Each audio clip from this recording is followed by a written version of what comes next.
Hello, everyone. Thanks for joining us today. We will get started in about a minute. We are just letting people get settled and logged in, and we should be starting very soon.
And as you're signing in, if you can please enter your name into the chat panel so that we can keep track of attendance.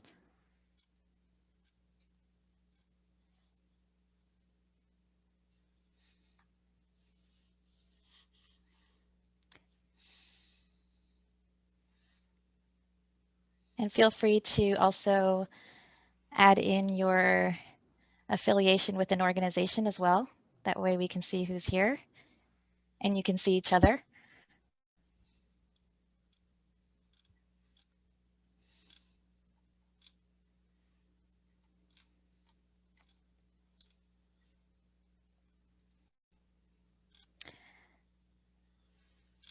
Okay, I think we'll get started.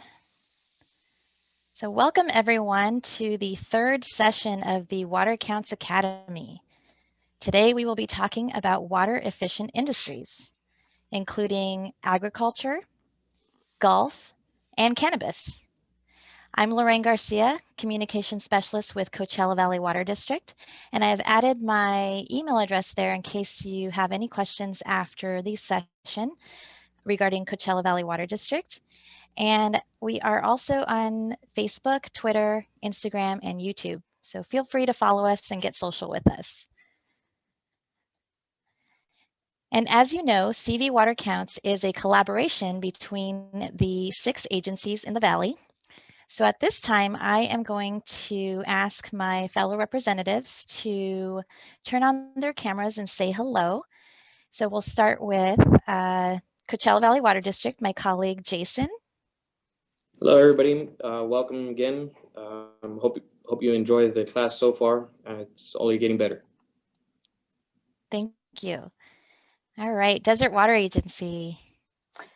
Hi, everyone. Sochi Pena, Outreach Specialist with Desert Water Agency. Welcome to the latest session. I hope you guys are enjoying it.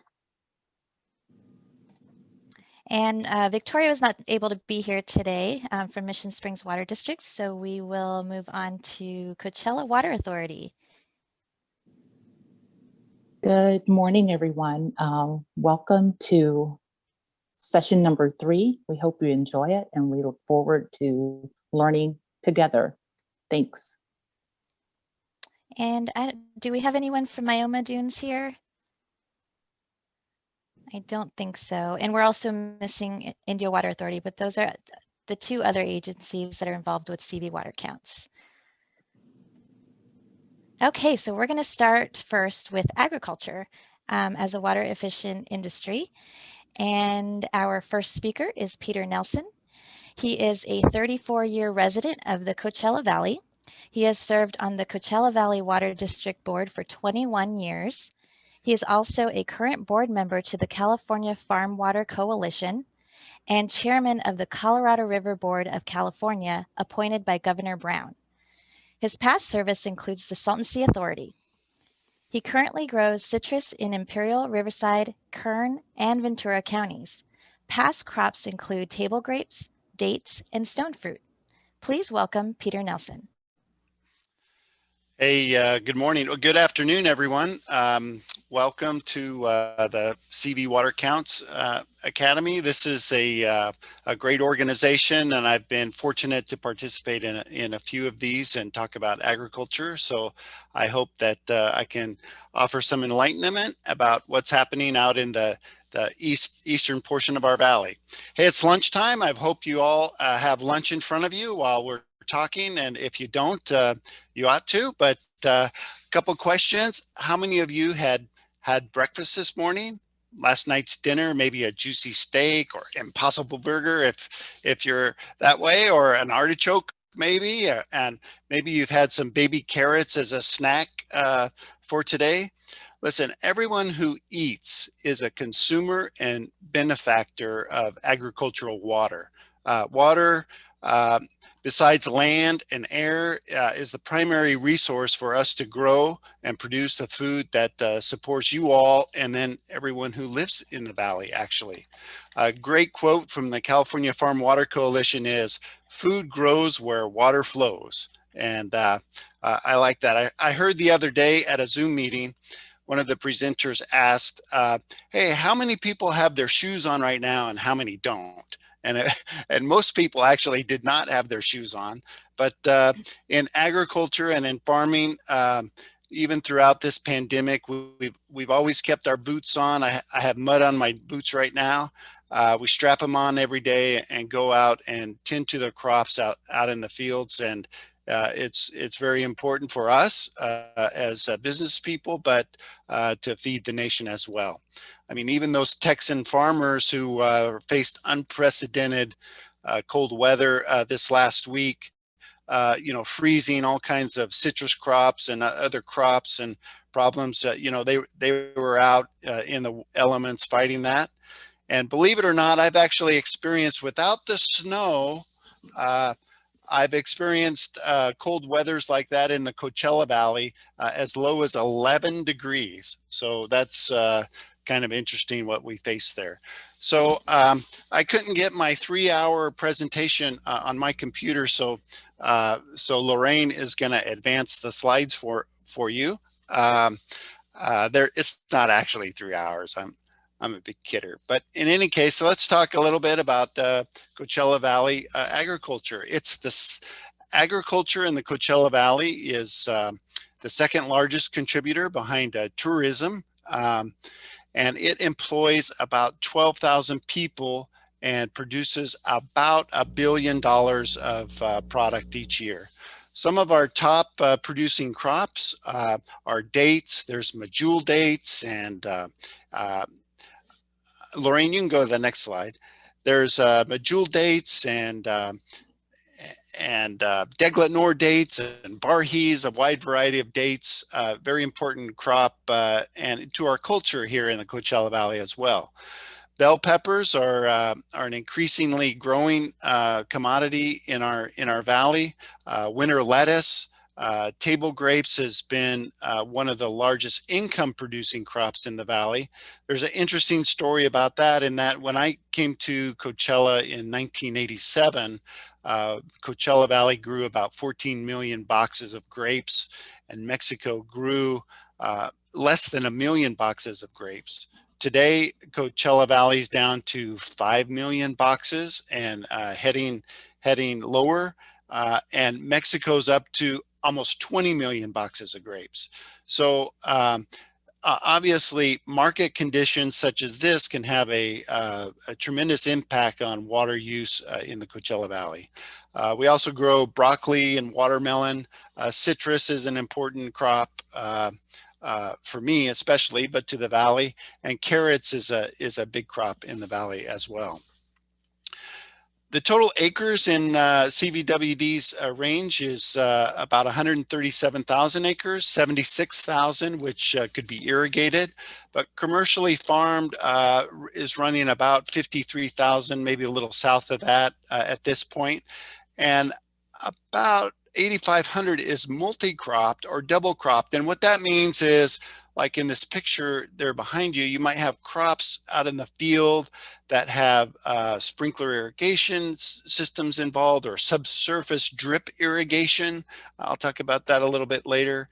And a grower will go in and plant the crop, harvest the crop, and then replant in the same exact area and get multiple crops. I think the most crops I've heard, spinach farmers have grown 6 crops in the same season on the same beds without really reworking them to any extent. So it's utilizing the land very efficiently. The Coachella branch of the All-American Canal brings water to our valley. It delivers about 250,000 acre-feet a year. And I'm sure you've learned through this CV Water Counts forum that an acre-foot of water is about the size of a football field, 1 foot deep. And so that's a lot of water we bring to the valley. About 2/3 of that farmland that's irrigated is irrigated with canal water. Groundwater is the other water supply we have here. So the canal really begins at the Colorado River. The Bureau of Reclamation in the 40s, 30s and 40s built Hoover Dam and then Glen Canyon Dam. So there's Lake Powell and Lake Mead, big storage facilities. They store 60 million acre-feet of water in that system. And then the All-American Canal comes off the river. It's diverted at the Imperial Dam just north of Yuma. Into the Coachella branch. It's 123 miles long, and it was completed in the 49 after a couple delays from the war. It has a capacity of 1,300 cubic feet per second, and just imagine that. That's a lot of water. If you think of a basketball game and having a basketball is about 1 cubic foot. So 1,300 basketballs flowing in front of you every second is the capacity of our canal, which is good. We can deliver, like I say, about that 250,000 acre-feet of water per year. Aside from the canal, there's a whole distribution system that delivers water to the farmers and the growers. And about 500 miles of that are underground laterals that deliver water to every 40 acre at the highest elevation of that 40 acres. So these were built after the canal was finished. And so in through the 50s, the mid 50s, I think 58 was the year it was completed. And if you can see the canal in the picture that we have on our screen here, the canal's to your right, and you can see the infrastructure on the edge of the canal. And so there's water actually being delivered through those underground pipes out to the field. Very ingenious system. Mostly all gravity fed, so without the use of power, which enables for lower water cost being delivered. So if we can go to the next slide, the canal was lined the 37 miles, so mostly through La Quinta, Indio, down to North Shore. It was lined as it was built. Then there were about 50 miles in the south were lined by the 80s. And then in 2006, through the QSA agreement, the balance of the canal was lined and delivering cleaner and more reliable water there. Sort of at the end of the canal, it's not quite the end, but we have Lake Cahuilla, and Lake Cahuilla is a control lake. It's been in the news as of late. But the primary purpose of Lake Cahuilla is to regulate the water and allow the district to store water there and use water at certain times, primarily for irrigation to the crops and for golf. Actually, you can see some golf near Lake Cahuilla, and they use some of this water. But we have an agreement with the county that operates fishing, camping, and day use there.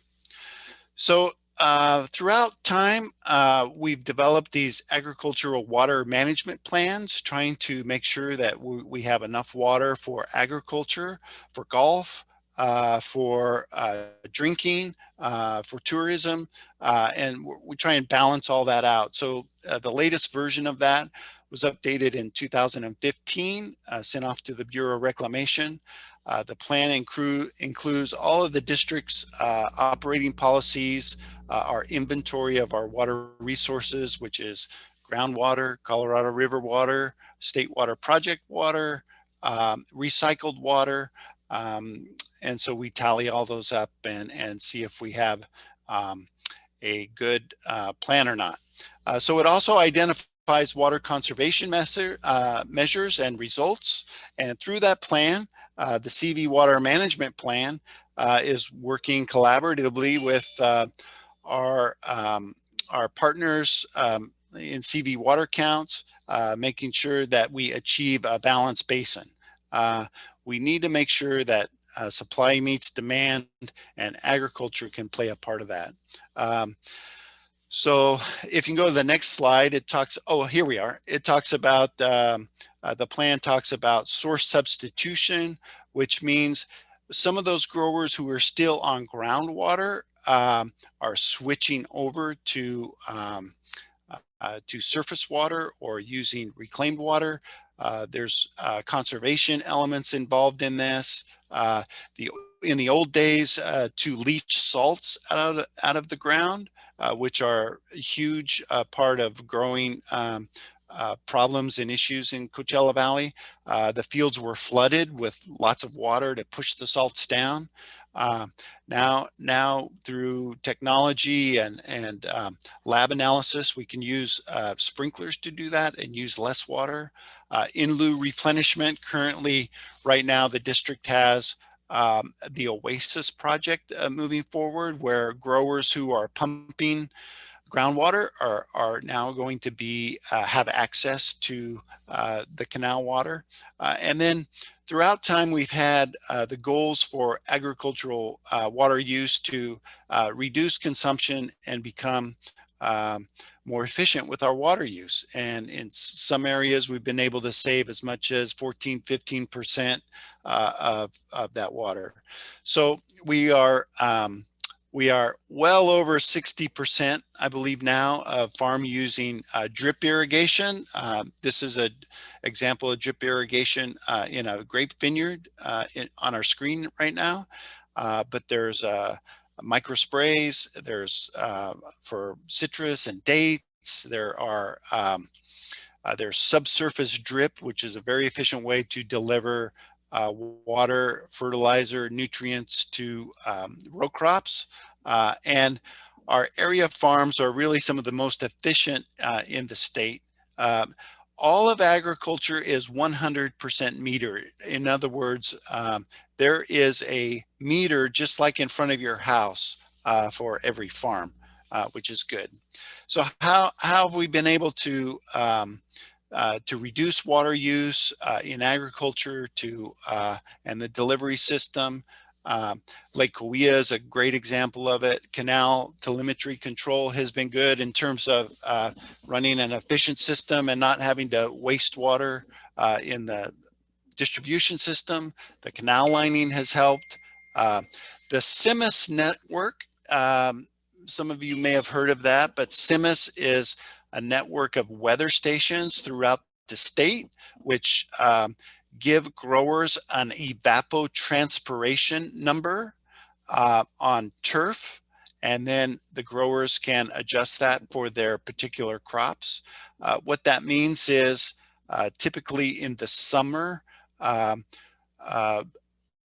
evapotranspiration will be about 2 to 2¼ inches of water used on turf per week. And then let's say citrus, I grow citrus, for example, I might use a crop coefficient of 0.7.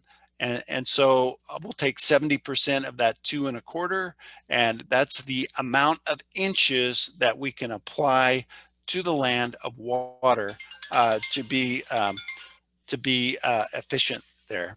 So we are very technology savvy in that regard. We're using the CIMIS data to schedule water. And we also use other devices in there that are really pretty cool. The best comparison I can make is when you go to the doctor, they take your temperature and then they take your blood pressure. Well, we have methodologies where we can take the water pressure, since plants don't have blood, right? But we can take the water pressure of plants to know how hydrated they are. And depending on how much pressure that we sense from that plant, and we get a knowledge base over time, and we can figure out how hydrated the plant is. And so if our scientific scheduling is working or not. We also put probes into the ground to know what the percent of water saturation is at 6 inches, 12 inches, 18 inches. So we can actually watch our irrigation applications move through the soil profile, and we can target the root zone that gives us the best efficiency in that. So let's see. So what are any other things we have there? Talked about the stem water potential, inches per day, our soil sensors. We have a lot of training. Even the Coachella Valley Water District has a crop advisor and a certified agricultural water manager on staff. I'm a certified crop advisor, and there are many out there, and as well as irrigation professionals that work hard to maximize the resource in order to produce a very efficient crop. So with that being said, I think my 25 minutes is about up, and I'd be happy to take any questions and concerns, issues, or comments that you all might have. Yes, so if anybody has any questions, you can type them in the questions panel, or you can raise your hand and I can unmute you so you can ask a question. But I do see one here from Abby. It says, how does Lake Cahuilla help with efficiency? So when the district delivers water through the canal, we farmers have water orders that can be very high at times, and then we might have a cold front or a storm come in, and all of the farmers at once will cancel the water orders or decrease the water orders, and the district, without Lake Cahuilla, the district may have to dump that water into the Salton Sea, for example. So it would be considered, that water would be considered regulatory water. But with storage on the canal, the district can store the water in Lake Cahuilla and then use the water later for us in the future. So it creates a efficient distribution system that allows us to not waste any water. Okay, and then our next question from two people asked the same question. What is the canal lined with? The canal is lined with concrete. So it has concrete panels that are about, oh gosh, don't ask me, I'm not an engineer, but I'm going to guess 12 to 15 feet wide. And it goes from head to toe. And so it's lined with concrete, and that keeps water from seeping into the soil and being wasted that way. So it's a more efficient delivery system there. Okay, and another question, in light of the QSA, what is the role of CVWD and other CV agencies in helping to restore the Salton Sea? So California was using, before the QSA, California was using excess water, using about 5.2 million acre feet of water on an annual basis. And so the Bureau of Reclamation, the Department of the Interior, was adamant that California go on a budget and use less water. So the deliveries went from 5.2 million acre feet down to 4 million acre feet. And so what happened was San Diego was interested in purchasing some water from the Imperial Irrigation District. And so they had to overcome a priority system. So San Diego ended up purchasing that water, but then some water was also moved up to the Coachella Valley in order to address the priority system. So with that being said, there was a lot of interest in that, both from the Imperial side, Coachella side, and the San Diego side. And so that agreement was moving forward, and the state of California indicated that they wanted that to happen as well. So the state stepped in with 2 pieces of legislation that said that after the water agencies addressed mitigation impacts to the Salton Sea, that the state would assume all of the responsibility for any further restoration mitigation with a possibility of restoration. And so the water districts put in about $163 million into a joint powers authority, and then another $30 million into a restoration fund to kick off the state's ability to come up with a plan. And so the water agencies are fulfilling those obligations under the QSA. The IID has a habitat conservation plan. The JPA is moving forward with managed marsh, some dust and air mitigation, and then anything beyond that, the state of California has agreed to, or agreed back in 2004 to manage that responsibility. And so it's I was on the JPA for about 14 years for the Salton Sea Authority, and it was very frustrating not to get any traction with the state.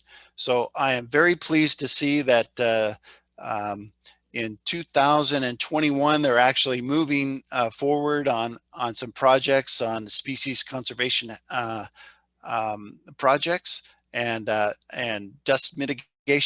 So that's good to see, and it's about time. Okay, and then another question is flood irrigation used in the valley? So flood irrigation still is used in the valley. I've seen it in date production as well as some other productions, and you know, flood irrigation gets a bad rap. But it's not totally bad. I mean, I have done flood irrigation over my 35 years in agriculture, and you can do it with high efficiencies, especially on a deep rooted plant like a date palm. It's not the most efficient, but it can be very efficient when monitored well. I will say that the Coachella Valley Water District has an ordinance of no tailwater runoff off any fields. And so with that ordinance, growers have to be much more precise in the amount of water that they apply to their crops, so they don't run off water at the end of their field. Okay, and our next question is, how are the leakage and evaporation problems being addressed? Are solar panels over the canal being explored? So I'm thinking evaporation and leakage maybe for canal? Yes. So above ground storage, has a problem in that it evaporates water. So that's an issue. Unfortunately, along the canal, there's a tremendous amount of maintenance and operations that have to be done. For example, the Colorado River has a tremendous amount of silt in it, and so we'll go in with excavators and pull the silt out of the canal. Also, there are algae blooms and plant growth that have to be dredged out of the canal. So there are a number of operations that might not be good for that. And then the other aspect is the cost of the solar itself. You know, putting over water carries a greater cost than just putting it on your house or putting it in the desert or over some areas. And that's not to say that there's not solar out in the ag areas. There are. And they've been, I've seen a number of projects be very successful in supplying clean energy to packing houses as well as pump sites and wells and so forth. But you're right, evaporation is a issue with above ground storage for sure. There's a question here from Kurt. Do you see hope for importing seawater for the Salton Sea? So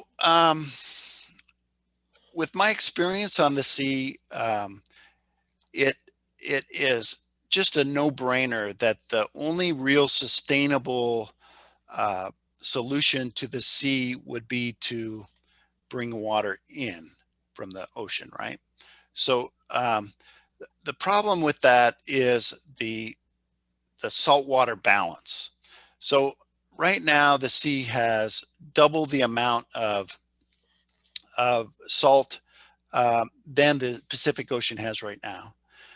So you'd say, hey, why not dilute that water? The problem is what someone brought up earlier is evaporation. When you start bringing water into the sea from a more saline water source, the Pacific Ocean, you're going to still have that evaporation, and soon you begin to build up more and more and more salt. So there's a necessity to have a circulatory system. So back when I was particularly involved with the Salton Sea Authority, we figured that you have to bring twice the amount of water in and take half the amount of water out just to address that salt balance. And that increases the cost of the importation of water, as well as the cost of returning that water back out to the sea in order to alleviate the eutrophic condition of the sea that would evaporate the water and leave the salt behind. It's a big problem. It's that's the biggest conundrum we have in a sustainable solution there. All right. Thank you, Peter, for the wonderful presentation. Very informative. Yeah, We are about out of time for questions. So if we didn't get to any, we will make sure to answer those either via email or some other way. Great. Thank you, Lorraine. Thank you, everyone, for having me.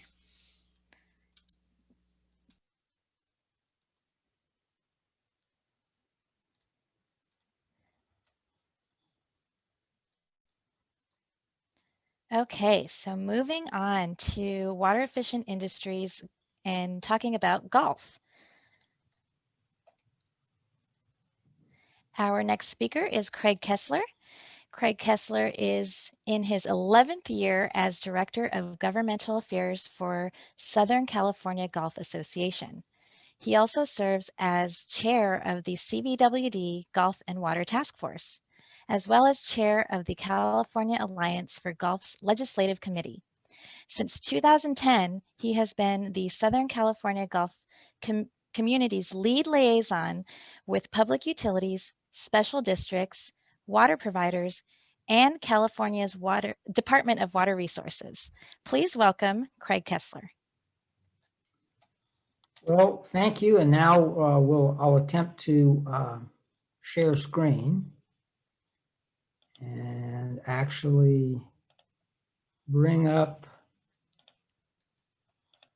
this, which I hope everyone, and now I'm going to ask you, because I can't see everyone, whether or not that indeed everyone can see both me and the slide presentation. We can see you, but I don't see the presentation. Really? Okay. Well, I know you have access to the presentation as well. So maybe. Yeah, I can pull it up here. Why don't you do that and we'll try that. Okay, just 1 second here. Probably do this without the presentation, but let's see if we can get it up.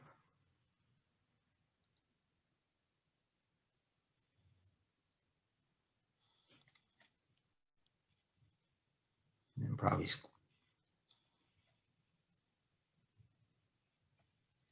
And while you're working on, well, there we go. Okay, perfect. Here we go. So you've already been through that, so you might want to go to a future slide. I did this before I knew there was going to be an introduction. Okay. You know, I do a lot of these presentations around Southern California and even beyond in other parts of California. And I usually begin with the obligatory explanation of the scope and size of the golf industry in that area. You know, its economic impact, its environmental footprint. But I'm going to forego this if there's one place in the United States where one does not need to impress upon an audience the size, scope, and importance of the golf industry, it's the Coachella Valley, because it's the greatest concentration of golf in the nation, probably in the world, just haven't run the statistic. So I'm not going to regale you with that. And I will get into some of the details of how the golf industry is an extraordinarily efficient outdoor irrigator during the presentation. But what I'm really going to focus on is some of the very special nature. Not only is the Coachella Valley the largest, the most concentrated golf market in the United States, it is also the most peculiar one. It is a great outlier when it comes to water issues in the state of California. And since I serve as Director of Governmental Affairs for the Southern California Golf Association and do some things statewide, I'm acutely aware of the difference and spend a lot of time in the desert for obvious reasons because of the great concentration, 121 golf courses to come up with the exact number. So with this slide where it says the what, the why, the how, the where, and the when, what I'm going to discuss for this more sophisticated water audience is actually the Coachella Valley Golf and Water Task Force. So if we can, and I'm going to start out with what it is, and then I'll explain why it was put together in 2014, why it continues to be an extraordinarily important institution for golf, for the relationship, for the intersection of golf and water and commerce and life in the Coachella Valley, and then how we accomplished what was our task, and then where we might be going from there. So if you'll go to the next slide. And we have a logo too. This is actually what it is. It was created again in 2014, very beginning of the year. These are the obvious: to ensure a sustainable water supply for future generations, to meet, if not exceed, the goals of the Coachella Valley Water Management Plan. We'll get into the details of that in a moment. To pursue all feasible water conservation measures, to promote and expedite the use of non-potable water. You heard about a lot of the canal system in Peter's presentation. And this last point may seem like a throwaway line, but it proved to be perhaps the most important bullet point 7 years later. And that's to educate Valley residents regarding the importance of pursuing these goals for the environmental and economic quality of life in the Coachella Valley. So moving on, that seems to be common sense. And moving on means let's move a slide. Oh, that's the composition. Forgot about that. Again, you can see that all of golf's sort of normative leadership institutions are around the table.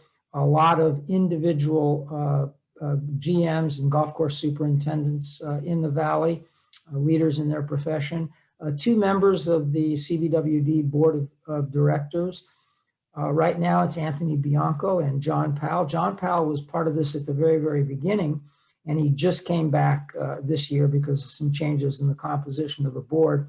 And I'll have a comment about that a little bit later, because in the first few years of our existence, John got a little bit crabby with us because we weren't making progress. And upon coming back to us this in January, his first comment was that we had actually made a great deal of progress during his absence. Now we'll get into a little bit of the meat of the why this particular organization. And I apologize for the wordiness, and I'm going to speak a little bit more extemporaneously on these things. I just thought I'd do this as a leave behind, or if anyone watches this later on a tape, they'll have something other than my speech to guide them.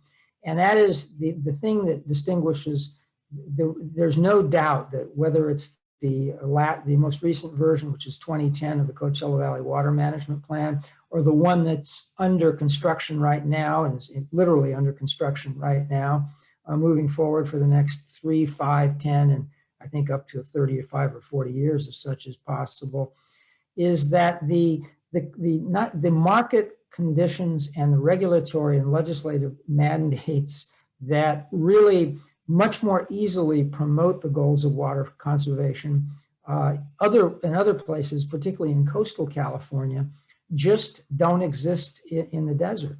The truth is the water's plentiful, it's inexpensive, the sources are, it's not potable water. So some of the tools of tiered pricing that are available for domestic water, and some of the tools I'll get into in terms of budget allocation schemes, which are routinely used in Los Angeles County and San Diego County and the big urban counties.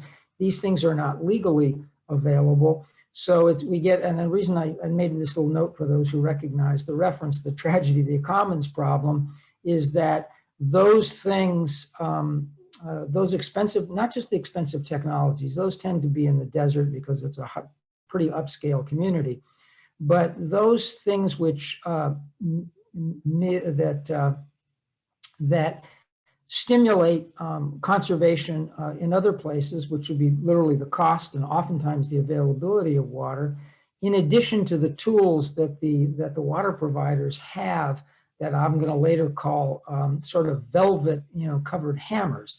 They really are the kind of hammers that promote it, but in a funny sort of way, it's on the guise of privileges that a golf course industry can avail itself of, and you'd be crazy to forego those privileges if you meet certain mandates.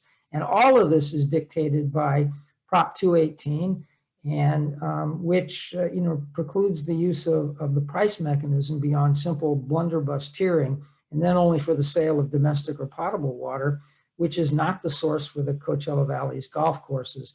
It's either groundwater or there are a few exceptions that use traditional recycled water in Palm Valley, but they're very, very limited, in Palm Desert, excuse me, but they're very, very limited. So the bulk of the courses either use groundwater or increasingly, and that's part of the strategy going forward to wean golf courses off of the groundwater, they are, the water's increasingly off the canal systems that bring raw, untreated Colorado River water to the golf courses, and that requires the extension of the pipeline, and ultimately there's a plan in place to extend it all very close to the Palm Springs line to the extent that the Coachella Valley Water District has jurisdiction. So as I was saying a little bit, a while earlier, sort of the tiered pricing that you do see in domestic water is not available because it's technically not sold in the golf industry. You may find it strange as someone who comes out of the golf industry may cite that as a problem, but ultimately when you know that it's in everyone's very long-term interest to reduce the water footprint, well, you end up with that problem where if everyone on an individual or selfish basis follows their sort of visceral economic self-interest, and they all do it, it's to the detriment of all. And that's why I use the tragedy of the commons sort of problem. And one of the interesting tools and that is become commonplace in the urban water districts is what I call an allocation budgeting model. It's not traditional tiered pricing, but it was pioneered by Los Angeles Water and Power in 2009, 2010, and then spread like wildfire throughout the rest of the state, but can't spread to the desert because it's not you have to sell the water. It has to be treated water in order for it to qualify. But what it amounts to is that in order to exempt itself or to gain or to the strictures of various drought water contingency ordinances, which are just very blunderbuss. The only way to effectuate in places like Los Angeles, San Diego, Orange County, urban areas, the only way to effectuate, conservation, particularly when you get into a drought emergency, is simply to cut off the spigot, to limit the days of watering, the hours of watering. This does not work well at all for the management of golf courses. In addition, golf courses, precisely because they have such sophisticated irrigation systems, and I'm going to hold up, for effect, literally, if any superintendent at just virtually any golf course in the Coachella Valley will show you how he or she can control 1/2 of one head from a smartphone. That's how sophisticated they are. I think you can understand businesses and all of our homes, there's simply no return on investment in investing in something that has that kind of technological sophistication. But golf courses do, spurred in part by literally the cost of water, which any golf course can figure out because we do these 5-year plans under Prop 218, can figure out what that burden's going to be over the course of 5 years, and then you can extrapolate that forward to an additional 5 years. And what you begin to see where the water is considerably more expensive is a powerful incentive to invest in technologies to reduce that footprint. And I want to also add, for an audience which is not sophisticated, you may think the only time a golf course, when you step on it, should appear to be wet is when Mother Nature, or puddled, or any of those kinds of things, is when Mother Nature itself has put a lot of water on it, not the irrigation system. A healthy golf course and a quality golf surface is firm, fast, dry. So it's really deficit irrigation, which is the model. So again, if Mother Nature dumps a lot of rain, it's going to be wet, it's going to be muddy. That is not the standard condition. So in order to accomplish that, it requires a great deal of sophistication. So all of these structures, including, for example, the turf rebates, which were a function mostly of there are some smaller ones in large jurisdictions like LA Water and Power, San Diego Public Utilities. They have lots of customers. I mean, one of them serves 4 million persons, the other one a couple of million persons. And so they have the economies of scale that created out of, charging small amounts on bills. And then they're all part of the 19 million customer-based metropolitan water district. And that was almost a pig fest a few years ago when the state encouraged them to move forward and just as quickly as possible take as much turf out of production as possible. Now, if you're unfamiliar, you may think, well, what is the issue? Why would you need rebates to do this? It's a very expensive proposition to reduce the turf on a golf course. You have to not just turn off the water, but you have to decommission the irrigation system. You need to reroute it. You need to do all kinds of things. It needs to be professionally engineered. And then there has to be some kind of replanting of California-friendly drought-tolerant species. Now, in Mediterranean climates, it's a very aesthetic palette. In the desert, it's something very different, and it's called blow sand for a reason. So there's all kinds of problems. And I'd be remiss if I didn't point out that one of the reasons was that series that appeared in the Desert Sun, that I'm going to bet a lot of people on this particular call are very familiar with, which aquifer at risk. Unfortunately, it conflated the aquifer under the Coachella Valley with some in the Central Coast and in the Central Valley in the state, which genuinely are at risk and collapsing because they haven't been managed over the years. But the whole point, one of the great features of the Coachella Valley is for roughly 100 years, the water agencies have been, in essence, a groundwater sustainability agency. That's been it, because that's the whole ball game in the desert, that and the amount that can be imported off of the Colorado River. And so it's so in essence, the segue in the desert from that area to the Sigma era is going to be rather seamless. In fact, it is going to be seamless for that particular reasons. So that's why we put together a task force, because the golf industry needed to reduce its water footprint.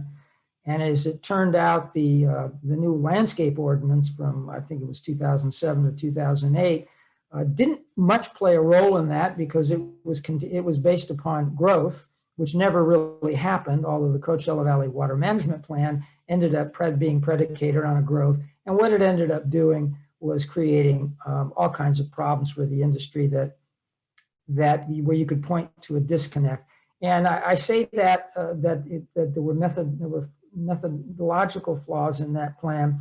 That wasn't the fault of the water districts. That was fault, I'm going to point the finger, and I did at the time, of the golf community, which really didn't come to the table as it has in the current drafting of the new Coachella Valley Water Management Plan, which is all the districts, not just CVWD. We've come to the table with all of our information very transparently so that moving forward, it can be based upon actual good data that comes from the golf industry. That wasn't the case before. And I've always said, and I'll say it on this broadcast, shame on the golf industry. It was our responsibility to bring it, not the responsibility of consultants or those who work in water districts. So did we actually, those are the reasons we put this together, but did we actually accomplish anything? And I would say, and I listed them here, and I'll go through them.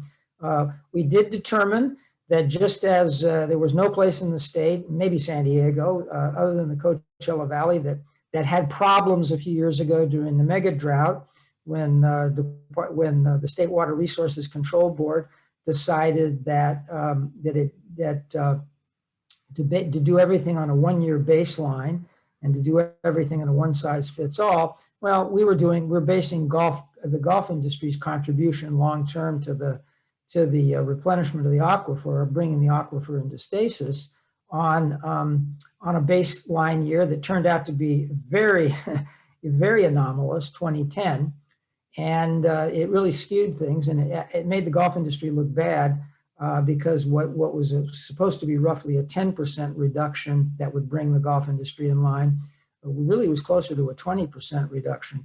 10 is doable, 20 was not, and yet that wasn't really going to be necessary based on the growth pattern.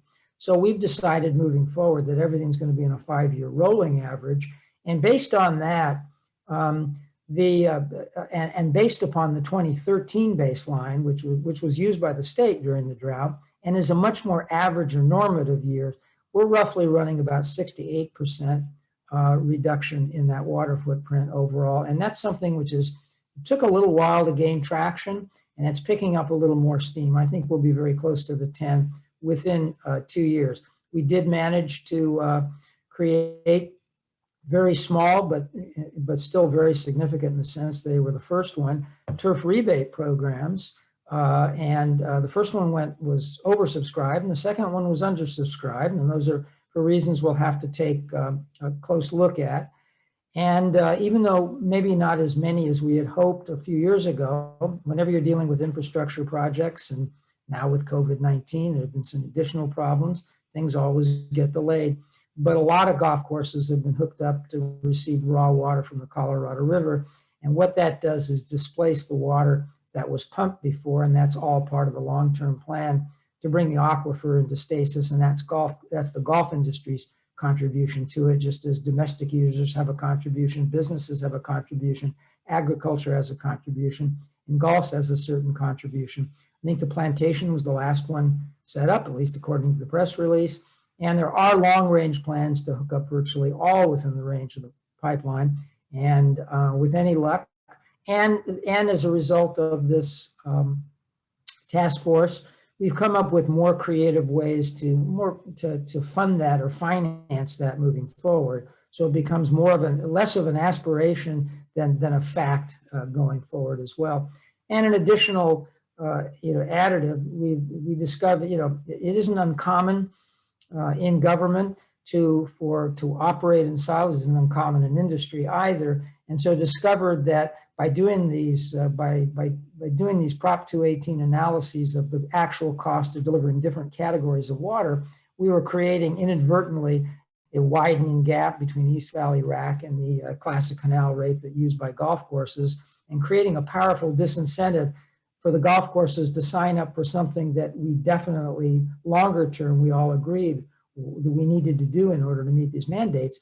And so what we've done is use that body not just to make the case, but also to come up with some creative ways to close that gap. So while there still is a slight disincentive, it's not sufficiently large that golf courses aren't prepared to pay the extra amount in order to do their part in meeting the mandates of the Coachella Valley Water Management Plan and keeping that aquifer that sustains everything in the desert stable for another 100 years.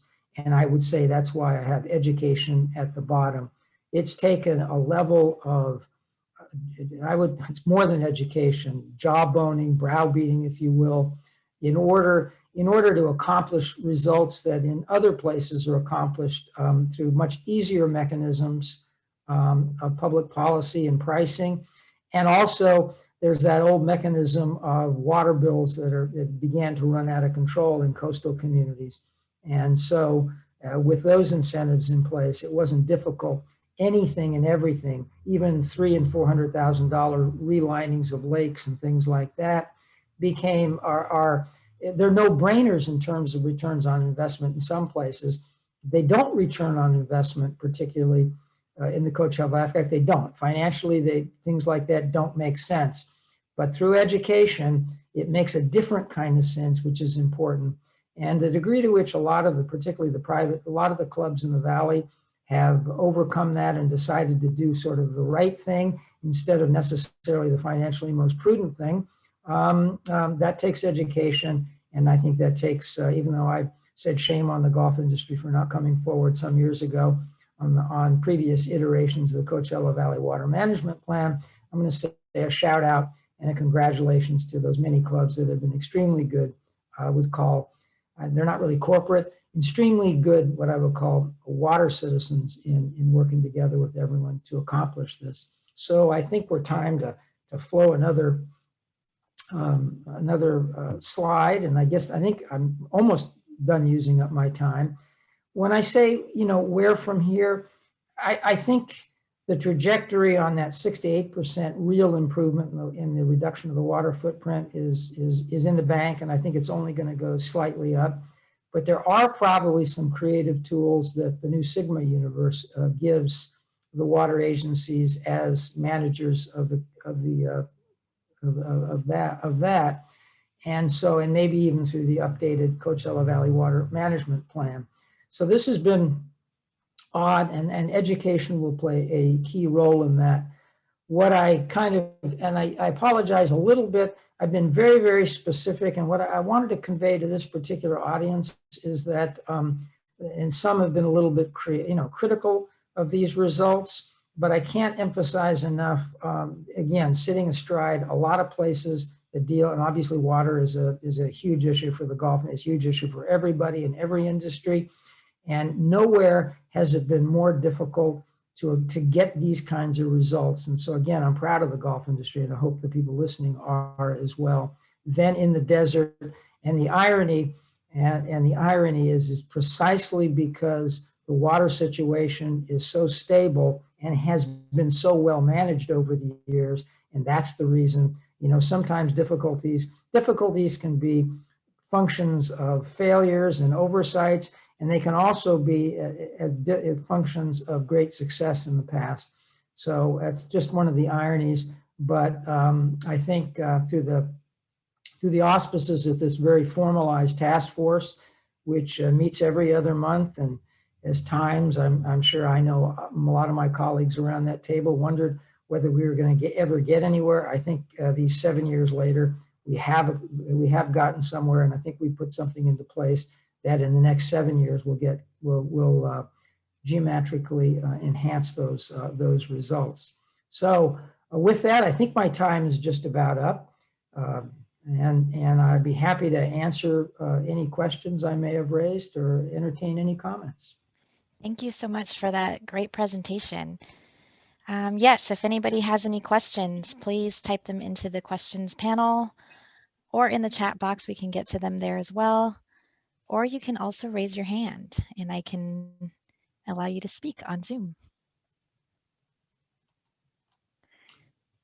This just means I confused everyone or I answered all their questions in the presentation. It was thorough. Oh, here we go. From Kurt, is golf growing as a sport, and does that play into the future planning? Yeah, one of the flaws, and again, of the previous iteration of the Coachella Valley Water Management, other than the fact it was based on a baseline year that had yet to happen, they're not making that mistake again, was that there was an assumption that the past would be prologue, and that things would continue to grow. And problem is, when we hit the Great Recession, the golf industry, it didn't collapse, but it stalled. And so a plan that was predicated on roughly having close to 140 golf courses today, we have 120 golf courses instead. So that was an issue. Now it's an interesting question, because golf has exploded during the pandemic, because it turns out to have been just about the safest thing to play. So whether that will remain in effect post-pandemic remains to be seen, but I know the golf industry is dedicated to trying to capture as much of that as we can. Things have been far more stable in the desert. I know you read the headlines in a Wall Street Journal, golf is collapsing, golf is going down. I'm going to put those in a little bit of context, and I'm going to give a long answer to this, and I apologize for that. Golf had 60 years of unparalleled growth that was not matched by any other recreational sector.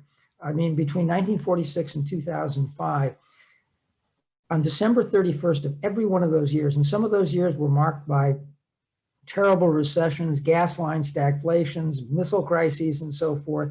Despite that, there were always more golf courses in the United States at the end of the year than the beginning. We grew like crazy. And so when we got into about 2004, 2005, we were overdue, I think, for a correction, and it happened. And it happened in those places where it was overbuilt. And despite the fact that the Coachella Valley would have seemed to be overbuilt with 121 golf courses and a population, permanent population that just isn't that large, the reality is that buried in those statistics, there are more golfers between the ages of 55 and 74 in 2021 than there were in 2005. Not more golfers. There are actually fewer golfers in America, but there are more between those ages, and they skew affluent. I just described the Coachella Valley golf community. Now, I didn't describe the San Bernardino golf community. That's where golf courses closed. I didn't describe Temecula Valley golf community. That was the foreclosure capital of the universe for a period of years. So the golf market's been extremely stable in the Coachella Valley for those reasons. There's a little bit of worry about longer term, but because of the infusion of the explosion in demand during the pandemic, maybe people discovered the joys of the game. I think that bodes well longer term as well for the Coachella Valley. And an added wrinkle, I know because of the travel restrictions, there was this enormous concern as we got into this season in the desert. What about all those persons that the desert depends upon, particularly from Canada, but from other places in Northern Europe, or even other American states? People are loath to travel, particularly that season began when we were here in California. We're in the regional stay-at-home order. And the truth is that the Canadians will be back next year, but their place was entirely filled by this enormous population of day trippers or weekend persons from Orange, San Diego, and Los Angeles County. So the desert forgot that there's this enormous source of 15, 17, 18 million people with a lot of golfers who suddenly, in the pandemic demand explosion in the game, couldn't get a tee time anywhere. And even many of the private clubs for example, in the Los Angeles area, got a little bit packed and you couldn't get on. So I think there's considerably more robustness, considerably more flexibility, and considerably more possibility in the actual golf market in the desert than many thought. I'll admit, even though I was an optimist about it, more than I had anticipated. So one thing that's happened to the golf industry is we've been surprised by the robustness of it. So I know that was a long answer. It was probably a much simpler question, but the simple answer is, if you had asked me this question 2 years ago, I was much more worried about it. Not so worried about it now, because the old saying that you think you have a lot of things in place that are gonna do you some good. You don't. Crisis will test them to know whether or not you knew what you were talking about. I think what happened with the curtailment of travel and all the other problems was an incredible crisis or a test for the golf industry, and in everywhere it's come through in flying colors. So I'm optimistic.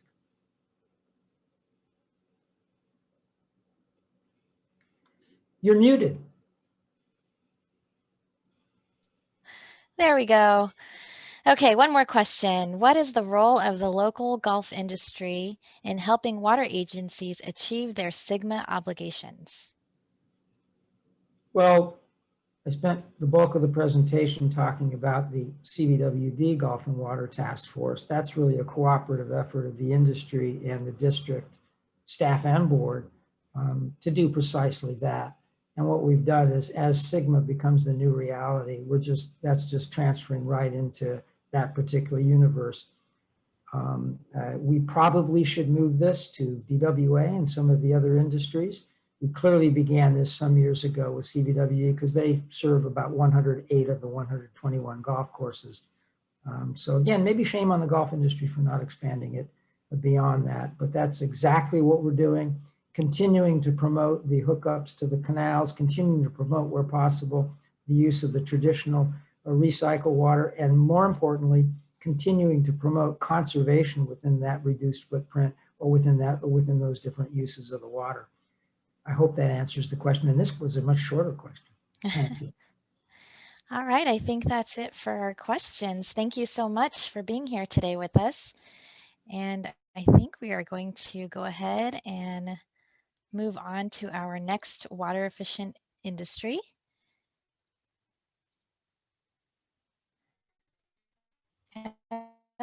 Okay, our next one is cannabis. And our next speaker is Jack Whipple. Jack is the founder and CEO of Whipple Effect. Whipple Effect is a consulting firm that specializes in designing and operating commercial cultivation facilities. He is also founder and CEO of Psychonaut Genetics, a company that breeds new strains of cannabis. 10% of all profits are donated to the Multidisciplinary Association for Psychedelic Studies, MAPS, and to Hefter Research Institute. Jack is also founder and CEO of A Sacred Trip. A Sacred Trip is a nonprofit that provides a special blend of cannabis for people to smoke before embarking on a 2-hour sound journey meditation to heal the body, mind, and soul.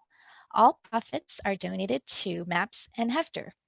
Lastly, he is a partner at Evolution Putting, a company that teaches tempo and swing symmetry through visual playback of recorded putts. Please welcome Jack. I think you are muted. Oops, I did it too. There we go. Hey, everybody. So easy to do. Yeah, so thank you, Lorraine, for the introduction, and thanks to the CV Water Counts Academy for having me here to present. So let me share my screen here. And all righty, Lorraine, is that working? Yes, we can see that. All right. Okay, so yeah, I'm going to take everyone on the journey of water through a commercial cannabis facility. But before we get started with the journey that water has in our cultivation facilities, I wanted to start out just by kind of talking about water's role at large for plants. You know, in order to grow healthy crops, there's 5 factors essentially that we are controlling to create a healthy energy balance in the plant. And that's light, water, temperature, humidity, and CO2. So water is one of these 5 essential controls. And then I also like to just point out the chemical equation for photosynthesis, which is 6 carbon dioxide molecules plus 6 H2O molecules plus photon energy equals 6 O2 molecules plus glucose. So it's kind of cool just to go to the fundamentals of all photosynthesis in all plants on our planet and see that water is an essential building block and kind of like the lifeblood of plants in general. So to start, before initially for all commercial indoor cultivation facilities, the entire plan for the water starts in the design. And I always call this irrigation design the backbone of every commercial cannabis facility. And in this design, there's multiple different phases. The first one is filtering the water that comes in from the city. Then after that, it's injecting that water with nutrients, typically using fertigation equipment. Once you have your nutrient solution made, then you have to deliver the water to the plants through an irrigation system. After that, you have to design a plumbing system to capture the runoff and dispose of it in an appropriate manner. And then also, in and of this irrigation design, we use water in order to prevent disease and waterborne pathogens and to clean the system. So now I'm going to go through each one of these and how they pertain to cannabis. So to start, there's multiple different ways to filter water, but I wanted to talk about these three, which are the most common that I find in cannabis and that what my current clients in the commercial cannabis space are using. These are reverse osmosis, deionized filtration, and carbon filtration. So I'll talk a little bit about the pluses and minuses of each one of these. Reverse osmosis, also known as RO water, this is the most typical that you'll find in indoor commercial cannabis operations. And the reason for that is it cleans the water down to a 0 to 10 parts per million of mineral content in the water, which is the positive when running hydroponic gardens. It gives you a higher amount of control over what you're feeding your plants. But one of the downsides is it does have 40 to 60% runoff. So you are wasting a significant amount of more water using reverse osmosis versus the deionized resin beds or carbon filtration.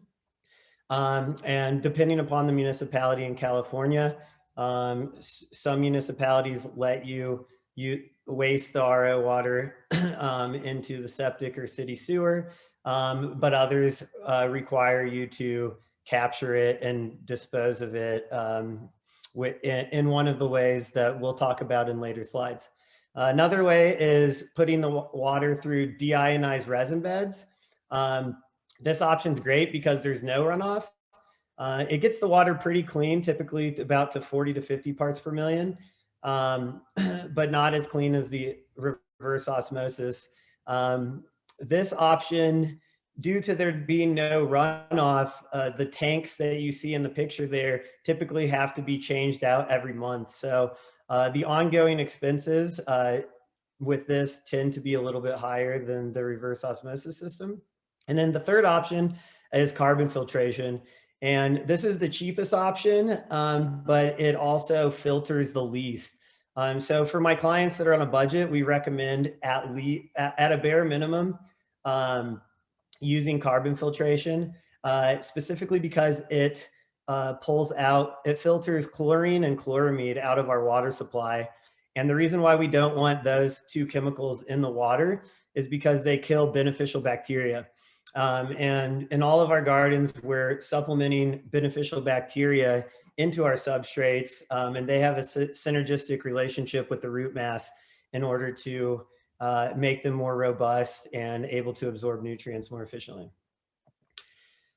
So now that we've got cleaned water, which is typically held in storage reservoirs, the ideal scenario is to add dissolved oxygen. Not all facilities do this, but it's definitely it's the preferred method.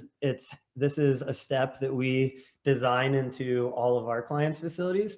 And the way that we like to add dissolved oxygen to our water is with the O2 tube from Biotherm.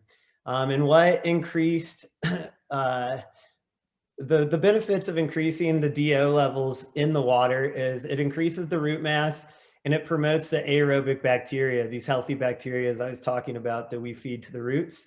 And the reason why both of those things are beneficial is that helps protect the root mass and the plant from potential waterborne pathogens such as Pythium or Fusarium. And then overall just promotes healthy and vigorous growth. So at this stage, we have clean filtered water with the higher levels of dissolved oxygen, preferably between 30 and 40 parts per million. And the next step is to use a fertigation system to inject this water with nutrients. In these hydroponic gardens, we're either growing in cocoa or rock wool. So there's no nutritional value in our substrates. So the plants are only eating and feeding off of what we deliver to them in the water. So this step is really important. And some facilities in California are still have manual systems where employees are having to hand mix their nutrient tanks. But we prefer to use fertigation systems, because they automate the process, so it lowers the overhead on labor. But it also removes the human error and allows for a much higher level of accuracy when feeding the plants. So the water flows through these systems and it injects our nutrients. And then from there, it goes into a batch tank. And the batch tank is the holding tank for the finished nutrient solution and the final stop before it gets fed to the plants. Now, both of these systems that I show here, the Dosatron system and the Netaflex 3G by Netafim, they do have the capability of doing, of directly injecting, and which means it would feed directly to the plants, but we prefer to use batch tanks for redundancy. So we're able to check the water one more time to make sure that these systems have made the nutrients to the proper EC levels and the pH levels that we have set them to. So now that we have our nutrient solutions, the next step is to deliver this nutrient water to our plants. And the desired goal here is to feed all of the plants at the same rate at the same time. We don't want to feed half of the room more and the other half is not getting as much. Not only will that create inefficiencies and more runoff for us trying to balance the room, but it won't allow us to control our irrigation strategy either. So we build pressure regulated systems, meaning we're controlling the pressure going into the room. And then there's pressure regulated drip emitters in the drip line across the tables. So the water, the entire system pressurizes. And once it pressurizes, the drip stakes start dripping at the same rate. And in our rate, that's at either 0.3 to 0.5 gallons per hour.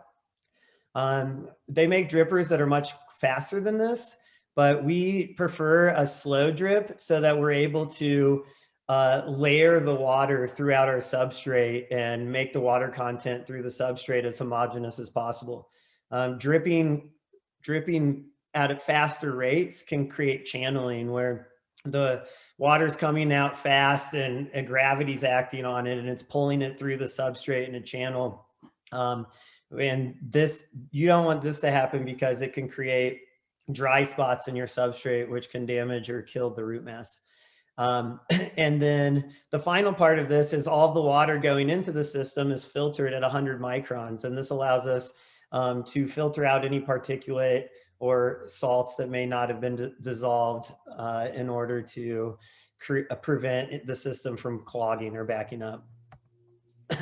So once we're feeding the plants, we also have sensors in all of our substrate to track the moisture content and the dry back of the substrate in our rooms, as well as the temperature and the humidity and the relationship that those have in a reading that's called the vapor pressure deficit. And the vapor pressure deficit controls the transpiration rate, which is ultimately controlling how quickly that the plant is going to be uptaking the water that we're feeding it. And then we really care about the water content levels and the dry back and the substrate EC levels because monitoring those and using different technical strategies, we can control if the plant stretches, if it stacks, and then how well the flower starts bulking, and say in weeks 3 through 8 of flower. So these are all very important things that we're monitoring at all times. And then finally, we create plumbing systems in each one of the rooms to collect the runoff. There are no municipalities that I have managed, or no facilities and municipalities in California that allow the runoff water from cannabis to go into the city sewer or into septic. So you have to collect it and get rid of it in a way that's approved by the city. These are three different ways that are common and that we use. The first one is the nutrient ultrafiltration system, also known as the NUF, and this is made by Netafim. And in this scenario, the runoff would be collected in an irrigation room, the same room as the fertigation room, and then run through this machine. And this machine cleans the runoff water of any potential diseases or viruses, and then works in tandem with the fertigation equipment, so you're able to recycle it. So out of the three options, this is the one that is the most green and does allow us to be the most efficient and recycle nutrients. And then the other two options, one is a commercial evaporator. So again, the water would be pumped to a holding tank outside, and then the holding tank outside of the runoff water would be pumped into this machine that gets really hot and evaporates the water off. And then the third option, again, all the runoff water would go to a holding tank outside, and you would pay an outside company to come with a vacuum truck, pump your holding tank, and take that water to a treatment plant. So that concludes my presentation on how we use water in the setting of indoor commercial cannabis cultivation. This is my contact info. If you have any questions or information or would like to see what we're up to, you can follow us on Instagram at whipple.effect. You can visit our website at whippleeffect.com, or you can email me personally at jack@whippleeffect.com. Thanks.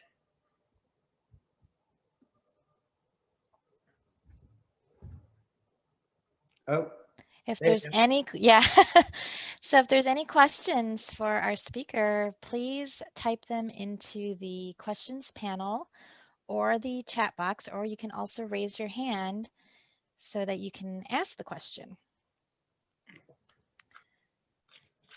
Okay, a question from Kurt. Are they regulated as to how much water they use? So I guess at this point, for the large scale, the largest license that you can get for indoor cultivation is a 22,000 square foot canopy. So, you know, this will be about a 40,000 square foot building. And so far, all of the companies that I work with are in industrial areas, and we're on the city water supply. And I haven't ran into a scenario where we've used enough water to be limited at this point in time. You know, a facility that size would be using at most, say, 7,000 to 8,000 gallons a day. So I have not ran into any of those scenarios yet. yeah, and I would invite any of our partners for CV Water Counts if they want to chime in on anything like that, if they have any industries like that within their service area. And then we do have another question from David. Given the large amount of electricity needed to run the irrigation and lighting systems, are cannabis companies in the desert looking into solar panels to reduce their electricity consumption? Yeah, so I do know some companies are using solar, but the thing is with cannabis companies, we get charged the rate of solar credits, or we get charged. We have to pay for the solar credited energy, so our electricity is more expensive to begin with.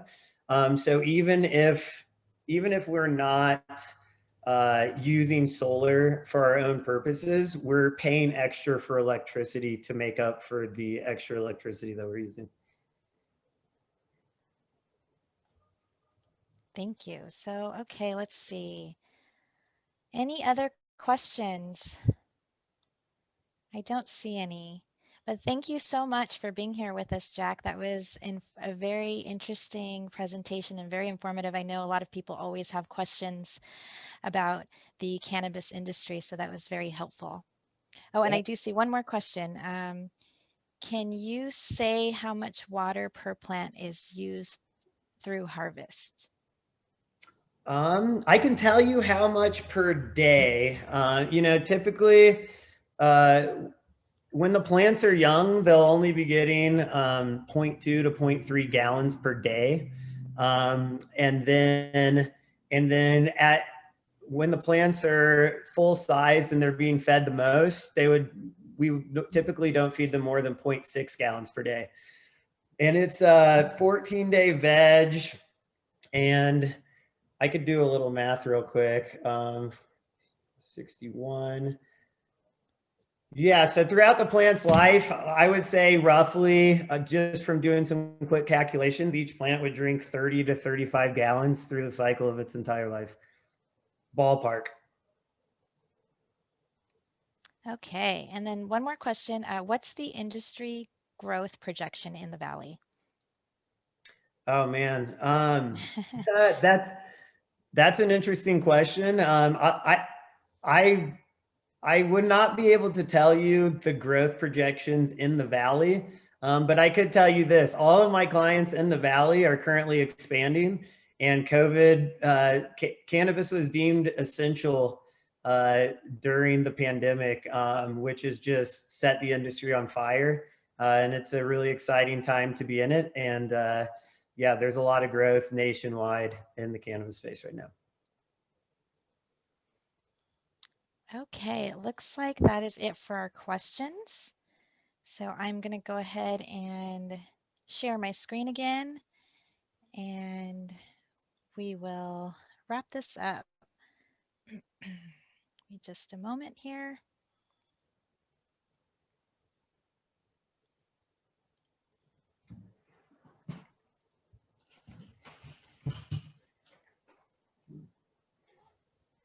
Okay, thank you to all of our speakers. Those were great presentations, and I always feel so grateful to have wonderful speakers at our Water Counts Academy.